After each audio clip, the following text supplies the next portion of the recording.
সুন্নিয়ত কেমনে বুঝবেন?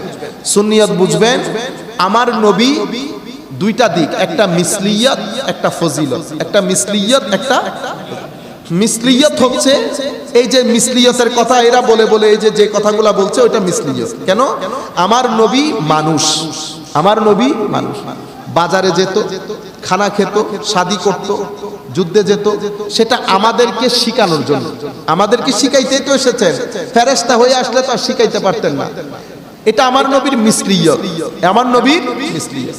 আর আমার নবীর ফজিলত হচ্ছে আমার নবীর ঘরের দরজায় সকাল সন্ধ্যা জিবরিল আমিন ওহী নিয়ে দাঁড়িয়ে থাকে, এটা আমার নবীর ফজিলত।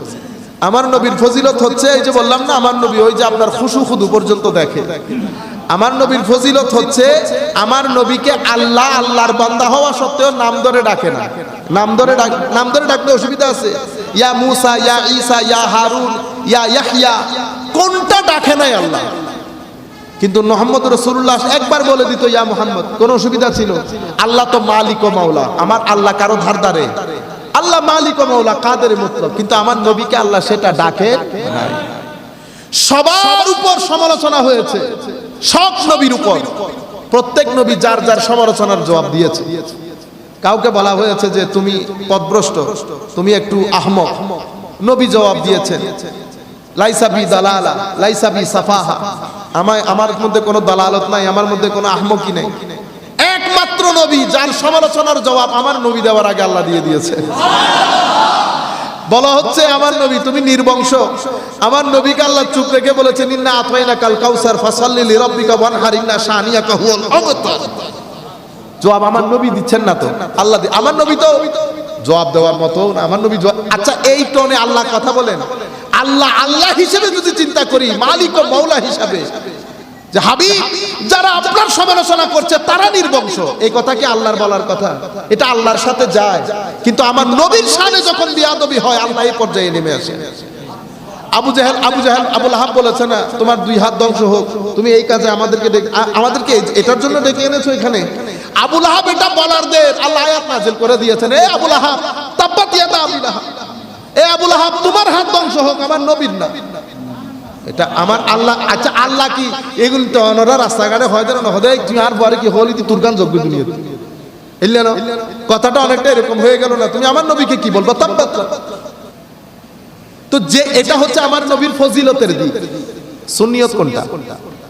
সুন্নিয়ত হচ্ছে মিসলিয়তকে বিশ্বাস করি, ফজিলতকে ধারণ করি, বরণ করি, বলি, বর্ণনা করি, মরি। বুঝতে পেরেছেন? আমাদের টপিক, আমাদের কথাবার্তা, আমাদের চিন্তা চেতনা সবকিছু কি নিয়ে? ফজিলত নিয়ে। মিসলিয়তকে কি করি? বিশ্বাস করি, এটা সুন্নিয়ত, এটা সুন্নিয়ত। আর এটার বাইরে কি? বাইরে হচ্ছে ফজিলতকে বিশ্বাস করি কিন্তু মিসলিয়তের উপর তাওহীদের নাম দিয়ে মারা যায়, এটা হচ্ছে সুন্নিয়তের বাইরের জিনিস। সেই কারণে আলা হযরত ফাজিলে বেরলভী রাদিয়াল্লাহু তাআলা আনহু খুরদার তলোয়ার নিয়ে আলা হযরত মাঠে নেমে এসেছিলেন সেই দিন।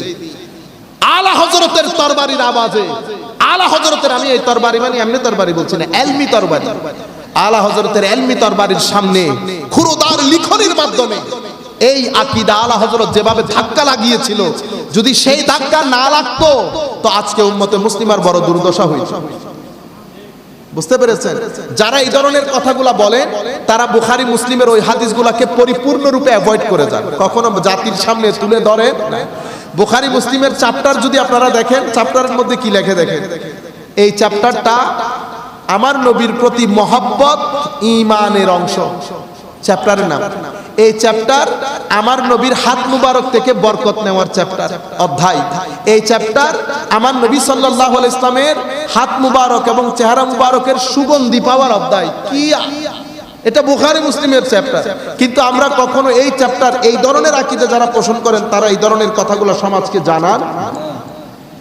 আমি আর দীর্ঘায়িত না করি, আহলে সুন্নাত ওয়াল জামাতের আকীদার মধ্যে কবিরা গুনাহ করলে কাফের আহলে সুন্নাত ওয়াল জামাত মনে করে না, পাপী মনে করে। বুঝতে পেরেছেন? নবীর ক্ষেত্রে শাফাআত আউলিয়ায়ে কেরামের জন্য, কারামাত এবং সাহাবায়ে কেরাম এবং সাহাবায়ে কেরাম, সাহাবায়ে কেরামের কারো কোনো সমালোচনা, সেটা মুআবিয়া রাদিয়াল্লাহু তাআলা আনহু হোক, ফারুক আযম রাদিয়াল্লাহু তাআলা আনহু, তো ফারুক আযম একেবারে একেবারে 1 সেকেন্ডের জন্য যিনি সাহাবী হয়ে মারা গেছেন, আহলে সুন্নাত ওয়াল জামাত কোন সাহাবায়ে কেরামের সমালোচনা করেন না। আহলে সুন্নাত ওয়াল জামাত আলে বাইতে রাসূলের মহব্বত ধারণ করে। আমি যদি এক বাক্যে বলি, আহলে সুন্নাত ওয়াল জামাতের পরিচয় আল্লাহ রাব্বুল আলামিনকে শরীরবাদী আকীদা থেকে মুক্ত রাখা, আল্লাহকে সূরা ইখলাসে আল্লাহ যেভাবে দেখিয়েছেন আল্লাহ রাব্বুল আলামিনের আকীদাকে সেভাবে ধারণ করা, আমার নবী সাল্লাল্লাহু আলাইহি ইসলামের মহব্বতের ধারণ করা, আমার নবী সাল্লাল্লাহু আলাইহি ইসলামকে আদব করা, নবীর দেখানো পথ অনুযায়ী চলা এবং সাহাবায়ে কেরামকে কোনো রকম সমালোচনা না করা, আলে বাইতে রাসূলের সর্বোচ্চ মহব্বত করা, কোনো সমালোচনা না করা, আউলিয়া সালেহিনের নিসবতকে সম্মান করা, 4 মাযহাবের যে কোনো এক মাযহাবকে অনুসরণ করা, এটা হচ্ছে আহলে সুন্নাত ওয়াল জামাত। আহলে সুন্নাত ওয়াল জামাত। আমরা ইভেন ইমামে আজম আবু হানিফা ওনার কিতাবের মধ্যে তারাবির কথা বলেছেন। তারপরে সুফিয়ায়ে কেরামের এই যে রিয়া, অহংকার, অশ্লীলতা এগুলা থেকে বেঁচে থাকা, এগুলাকে উনি এখানে শরীক করেছেন। এরপরে মুনকির নকিরের সওয়াল, কিয়ামতের যত আলামাতগুলো আছে সেগুলো উনি বলেছেন। তবে সব যে এখানে মৌলিক আকীদা সেরকম না, বুঝতে পেরেছেন আপনারা? এই সব কিছু মিলে আহলে সুন্নাত ওয়াল জামাতের প্যাকেজ। আজকে যেরকম আপনি আহলে সুন্নাত ওয়াল জামাতকে দেখতে পাচ্ছেন, গত 1400 বছরে 1300-1400 বছরে ধারাবাহিকভাবে আহলে সুন্নাত ওয়াল জামাতের আকীদার অসংখ্য ইমাম রয়েছেন। ইমাম আশআরীর পরে ইমাম আবুল হাসান বাহিলি এসেছেন, বাহিলির পরে এই ইসফারাইনিরা এসেছেন, ইমাম ইসফারাইনি, তারপরে ওনার পরবর্তীতে জুয়াইনিরা এসেছেন, বাকিলানিরা এসেছে, এরপরে জুয়াইনিরা এসেছেন, এরপরে রাজিরা, গাজালি এসেছেন, এরপরে রাজিরা এসেছেন, ধারাবাহিকভাবে আজকের যুগ পর্যন্ত। অনুরূপভাবে মাতুরিদির দিক থেকেও সেই ইমাম মাতুরিদি, বজদবি, তারপরে আমাদের ইমাম নাসফি থেকে শুরু করে আমাদের পর্যন্ত এসে পৌঁছেছে। এবং ওনাদের দুইজনকে, এই পুরা লাইন আপকে উম্মতের অন্যান্য উলামায়ে কেরাম নিজেদের আকীদার ইমাম বলে মেনে নিয়েছেন। এবং আজকের দিন পর্যন্ত আপনি মিশরে যান, ইয়েমেনে যান, সুরিয়াতে যান, স্ক্যান্ডিনেভিয়ান কান্ট্রিতে যান, নর্থ আমেরিকাতে যান, আহলে সুন্নাত ওয়াল জামাতের আমি যে আকীদাগুলো বলেছি এগুলাতে আহলে সুন্নাত ওয়াল জামাত বিশ্বাস করে।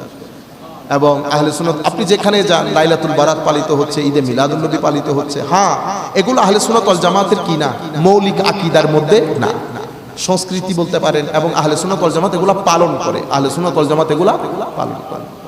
আমি আজকে আর না বলি, অনেকক্ষণ হয়ে গেছে। আল্লাহ রাব্বুল আলামিন আমাদের হামি ও নাসির হোক। সকলকে আন্তরিক মুবারকবাদ, ধন্যবাদ জানিয়ে আমরা আমাদের আলোচনা এখানে শেষ করছি। ওয়া আখিরু দাওয়ানা আলহামদুলিল্লাহি রাব্বিল আলামিন। আসসালামু আলাইকুম।